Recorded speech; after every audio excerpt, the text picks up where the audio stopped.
सिकंदर ने ये कहा कि मुझे गुस्सा बहुत आता है, ये बताइए ये बुरी चीज़ है या अच्छी चीज़ है। तब अरस्तु ने जो संदेश दिया वो बहुत अद्भुत संदेश था, और उन्होंने जो कहा वो आप लोग भी ध्यान दें। उन्होंने ये कहा कि गुस्सा करना तो बहुत आसान है, हर कोई कर लेता है, लेकिन सही समय पर, सही व्यक्ति पर, सही बात में, सही मात्रा में गुस्सा करना और उस गुस्से के द्वारा सही रिजल्ट लाना, ये हर किसी के बस की बात नहीं।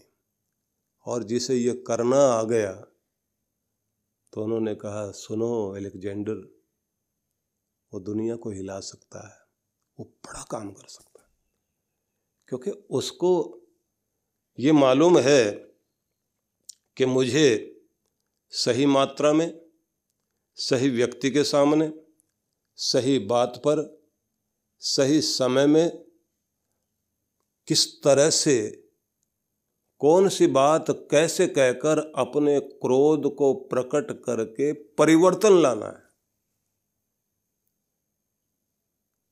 तुम्हारा आवेश ज्वालामुखी बनकर तुम्हारी कीर्ति को खा जाए, तुम्हारा आवेश तुम्हारे रिश्तों को खराब कर दे, तुम्हारा गुस्सा तुम्हें मजबूर करे पछताने के लिए, वो तो उचित नहीं है। मांगो भगवान से जो अपने यहाँ ग्रंथों में कहा गया कि सही मात्रा में, सही ढंग से, सही समय पर, सही कारण को ध्यान में रखकर आप अपने आवेश का प्रयोग करें। लोग यही तो बोल रहे होते, कोई बात ही नहीं है, ये गुस्सा क्यों कर रहा है, ये चीख क्यों रहा है, ऐसा क्या हुआ। तो इसलिए ये बात ध्यान रख लीजिए कि कुशलता चाहिए जिंदगी में। कृष्ण यही कहते हैं कि योग इसी का नाम है। कृष्ण भगवान के संदेश बहुत अद्भुत संदेश है, और उन्होंने जो छोटे छोटे वाक्य भी अगर आप देखें तो उसमें जब ये कहते हैं मय्येव मन आधस्व मयि बुद्धिम निवेशय, अर्जुन अपने मन को मुझ में पिरो, तेरा मन मेरा हो जाए, और अपनी बुद्धि का निवेश भी मेरे लिए करो। बुद्धि का प्रयोग शुभ के लिए। अपने मन को भगवान में पिरो देने का मतलब है अपने मन को दिव्य मन बना दो, राक्षस मत बनाओ अपने मन को। अनिष्ट सोचना, बुरा करना, बात चल पड़ी है तो अरिस्टोटल एक बहुत बड़ा फिलोसफर रहा है, बड़ा क्रांतिकारी व्यक्ति था, बहुत काम किया उस व्यक्ति ने। ऐसे एक और यूनान का फिलोसफर हुआ है प्लेटो, उनकी भी फिलॉसफी बहुत जबरदस्त है। प्लेटो ने एक लघु कथा लिखी, और लघु कथा में उन्होंने एक पात्र का वर्णन किया, लेकिन उसको न बता के उसके सार बताता हूं आपको। उन्होंने लिखा कि एक व्यक्ति बड़ा बुद्धिमान, और उसके हाथ में एक गैजेट आ गया, और उसमें एक बटन है जिसको दबाते ही वो व्यक्ति गायब हो जाता है। मतलब उससे दुनिया दिखाई देती है, लेकिन वो दुनिया को नहीं दिखाई देता। अब उसके बाद वो आगे समझाते हैं कि अब आप बताइए वो आदमी नैतिक रहेगा या अनैतिक रहेगा, अब वो क्या करेगा। अब इस कहानी को आप लंबा चौड़ा लेकर के चलिए कि वो आदमी जो है उस समय, क्योंकि कोई मुझे देख नहीं रहा, मैं तो देख रहा हूं, तो जाएगा हीरे की दुकान में। अब उसके जो कीमती हीरे हैं उनमें से कौन सा चुरा ले। कोई टोकने वाला नहीं, कोई रोकने वाला नहीं, कोई बोलने वाला नहीं है, कोई पकड़ने वाला नहीं है। तो तुम्हारी नैतिकता कहाँ टिकती है? तुम्हारा मन कितना पवित्र है ये इसी से पता लगेगा। वो कहाँ किसके घर में घुसे और कहाँ जाकर के क्या चीज देखे और क्या चीज उठाए। जब तुम्हें कोई नहीं देख रहा हो और उसके बाद भी तुम पवित्र हो, ये है नैतिकता। कानून, डंडा, नियंत्रण करने वाले लोग वो चारों तरफ आपके खड़े हुए हैं। जानवर से खेत बचाने के लिए खड़े हुए हैं लोग डंडा लेकर के, पक्षियों को उड़ा रहे हैं। तो जब तक आप डंडे के सहारे चल रहे हैं तो इसका मतलब जानवर पना बाकी है। और जब कोई देखने वाला नहीं है उसके बाद भी आपकी ईमानदारी अपनी जगह चल रही है, यहाँ पता लगता है कि हाँ ईमानदारी है। कृष्ण कहते हैं जिसके मन में भगवान बैठ गया उसको देखने वाला, टोकने वाला, बोलने वाला कोई है या नहीं है, पर उसकी नैतिकता जीवित रहेगी। और फिर ऐसा व्यक्ति जब अपनी बुद्धि का निवेश पवित्र कार्यों के लिए, भगवान के लिए करता है, उस बुद्धिमत्ता से दुनिया का भला होता है भाई। ऐसे लोगों ने ही दुनिया में बड़े महान कार्य किए, भले ही गरीब रहे हों। एक नाम ध्यान आता है मुझे, बिहार में दरभंगा एक स्थान है, डिस्ट्रिक्ट है। वहाँ एक पंडित थे, उनके घर में संतान जन्म लेने वाली थी। अब संतान जन्म लेने वाली थी तो दाई को बुलाया, तो पुराना समय था। दाई आई और उसने वो सारा प्रसूति कर्म किया और बाहर आकर के पंडित जी से बोली, पंडित जी बधाई हो आपको, आपका पुत्र रत्न हुआ है, अब मेरी दक्षिणा। तो गरीब ब्राह्मण हाथ जोड़ के खड़ा हो गया, दाई माँ मेरे पास देने के लिए कुछ है नहीं, लेकिन ये जो बेटा जन्मा है ना, इसकी जब पहली कमाई होगी वो हम तुम्हारे चरणों में जरूर रखेंगे हम, और हमें माफ करना, ऐसा कह के वो रो पड़ा।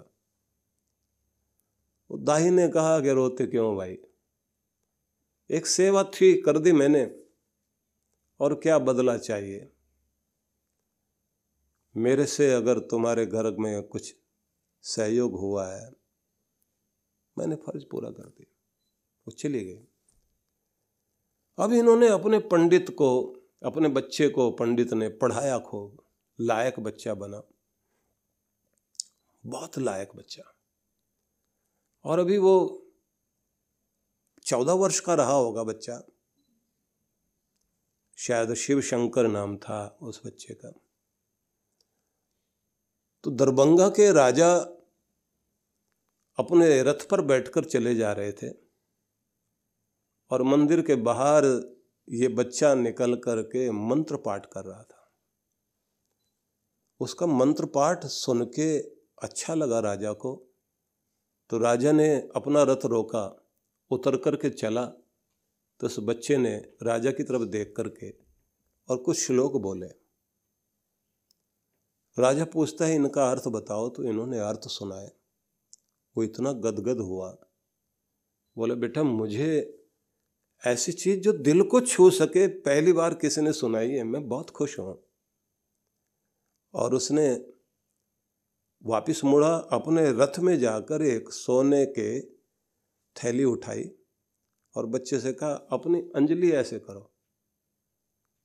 हाथ उसने फैला लिए तो चांदी के सिक्के, जो उनकी मोहरें थी, कहना चाहिए कि उस समय के जो कीमती, उस समय की मुद्रा थी उस राजा की, वो उठा करके उन्होंने उसके हाथों में भर दिए और ये कहा कि तूने मेरा हृदय भर दिया बच्चे, मैं और कुछ नहीं कर सकता, तेरे हाथ भरता हूँ, इन्हें लेकर के जाओ, ये दक्षिणा है तेरी। अब बच्चा अपने दोनों हाथों में सिक्के लिए हुए अपने घर की तरफ जा रहा है,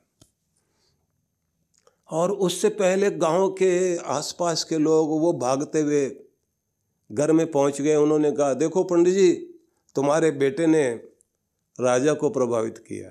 और राजा इतने खुश हुए, उसके दोनों हाथों में जो है चांदी के सिक्कों से उसको भर दिया। वो अंजलि भर के लेके आ रहा है, और पंडित जी भी अपनी पगड़ी वगड़ी लगा के, गले में वो पटका डाल के, हाथ में अपना वो डंडा पकड़ के निकले बाहर, और देखा बच्चा आ रहा है सामने। और बच्चा कहता है, ये मेरी पहली कमाई है पिताजी। अब जैसे ये कहा, तो माँ आ गई अंदर से, आ बेटा अंदर आ, मैं तुझे तिलक करूं। पति ने कहा, नहीं, अंदर नहीं आने देना इसको, ये दाई माँ के घर जाएगा, इस कमाई पर हमारा हक नहीं है। इस कमाई पर हक है उस दाई माँ का, जिसने प्रसूति कर्म किया था। और पति पत्नी दोनों आगे आगे, वो बच्चा और तमाशा देखने वाले लोग साथ साथ चल पड़े। अब जैसे चलते चलते जा रहे हैं, जाते जाते, और दाई माँ को भी खबर लग गई, वो भी बाहर निकल करके आई। उसने कहा, पंडित जी क्या तमाशा है आज? बोले, तेरे बच्चे ने पहली कमाई की है और इस पर तुम्हारा हक है, तो हम लेकर आए हैं। बोली, इतने पैसे? मेरा तो एक सिक्का भी नहीं होता, ये तो इतने कीमती सिक्के दिए गए हैं, इस पर मेरा हक नहीं है। विवाद हो गया शुरू दोनों का।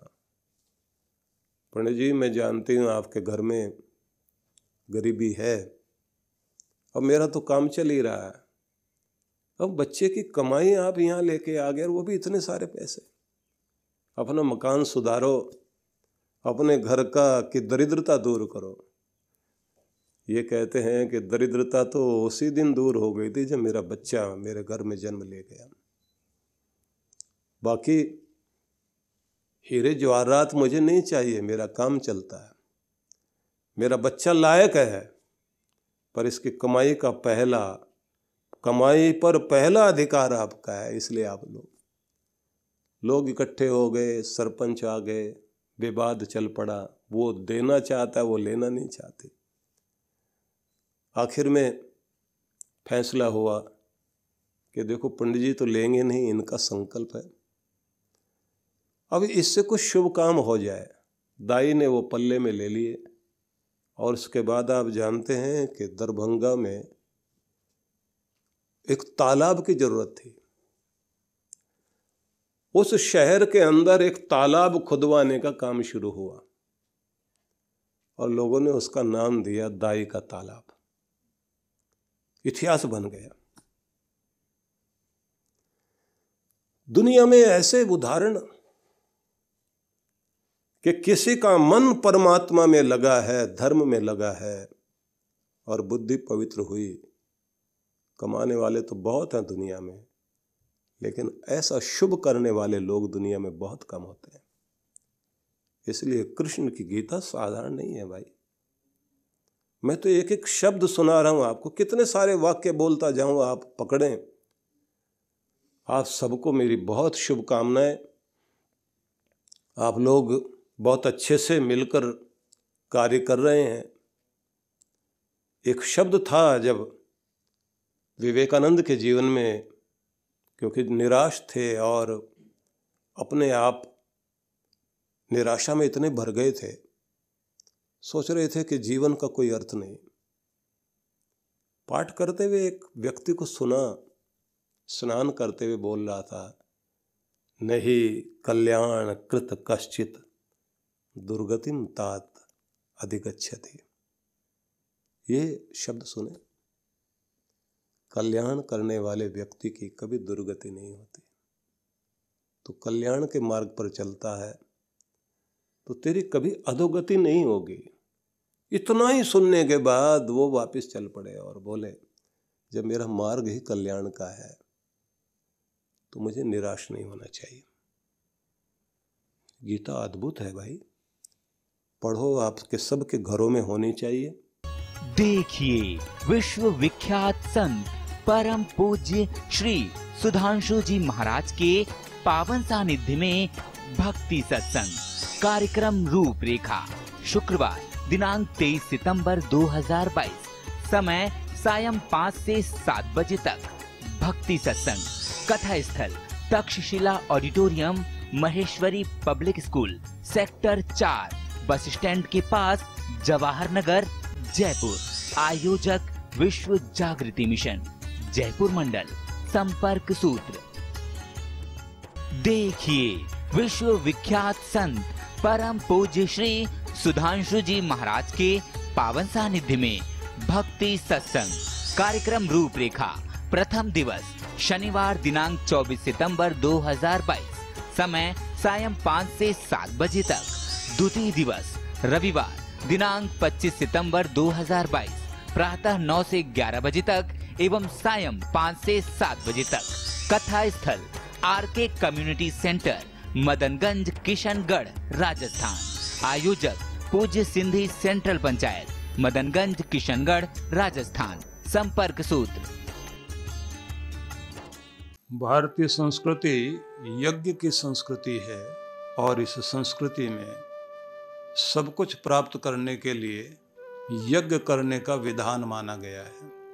आनंद धाम आश्रम में प्रत्येक वर्ष की तरह इस बार भी श्री गणेश लक्ष्मी यज्ञ का आयोजन है, जिसका अर्थ हुआ कि शक्ति भी, सुमति भी और समृद्धि भी, तीनों शक्तियों को, तीनों कृपाओं को, तीनों प्रकार के आशीर्वादों को प्राप्त करने का एक सुंदर अवसर हमें आज के इस माहौल में, इस दौर में बहुत आवश्यकता है। मनोबल भी बढ़े, धन बल बढ़े, जन बल बढ़े, संगठन बल भी बढ़े, बुद्धि बल भी बढ़े, ये सारी शक्तियाँ हमारे पास हो और हम अपनी आंतरिक शक्ति से भी युक्त हों कि जिससे परिस्थितियों को पार भी कर सकें और अपने सौभाग्य को अपनी ओर खींच भी सकें। जीवन में सुख समृद्धि धन धान्य ये सब की भी अभिवृद्धि हो, लेकिन साथ साथ में वह सुमति बनी रहे जिसके द्वारा हम इस सब का लाभ ले सकें। तो इसके लिए आवश्यक है कि जब कोई और विधि काम न आए, न जप काम आए, न हमारी प्रार्थना काम आए, न कोई अनुष्ठान काम आए, तब आखिर में माना जाता है कि यज्ञ किया जाना चाहिए।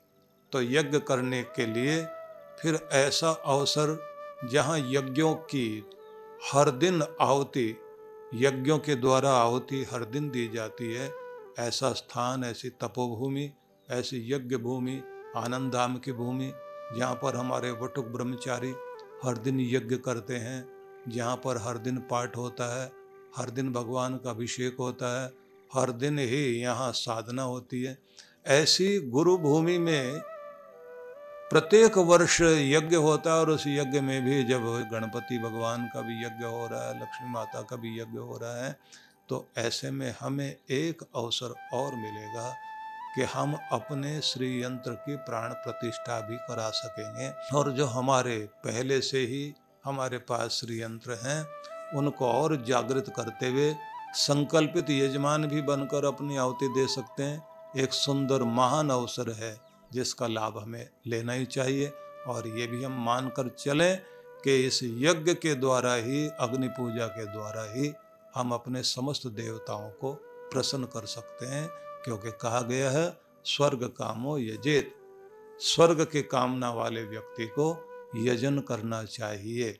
और यज्ञो वै विष्णु, भगवान का रूप ही यज्ञ है। आहुति दी गई, भगवान को प्राप्त हुई, भगवान प्रसन्न हुए और आपने प्रार्थना की, उन्होंने तथास्तु कहा तो आपका काम बन गया। तो सभी के लिए बहुत बहुत मंगल कामनाएं। आमंत्रण स्वीकार कीजिए और आप पधारिए, निश्चित रूप से आप इसका लाभ ले सकेंगे। मंगल कामना करता हूँ।